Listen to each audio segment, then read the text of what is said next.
के हालात, ये खून में हालात मेरे देखा है मेरा मैंने कोई कल, ये गुजरा है आज मेरा पल, ना नाम है मेरा कोई, न जानता है मुझे कोई, मैं हूँ ना ये यूं है सिगरत, मैं हूँ बादशाह। हाँ चलो जानते हैं, मैं 3 साल पहले मेरे अपना ना कोई साथ था, मैं सोच में मैं पड़ा था और यूट्यूब पे चैनल मैंने एक बना लिया, लेकिन इसमें भी मुझे कोई रिस्पॉन्स ना आ लिया। हाँ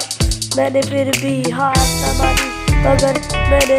ब्लॉग के नाम से भी चैनल क्रिएट किया, इसमें मैंने अपने ब्लॉग डालना शुरू किए।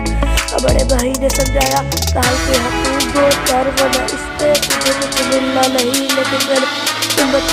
भी तेरे साथ था, मैं भी तेरे साथ था, इसलिए विश्वास था मेरे ऊपर मुझे था, मैंने माना अपने आप को, मैंने करता रहा और एक दिन मैंने सोचा आपके ऊपर क्यों ना अपने ऊपर एक गाना लिख डालूं, और आज आपके ऊपर आपके साथ आपके सामने एक गाना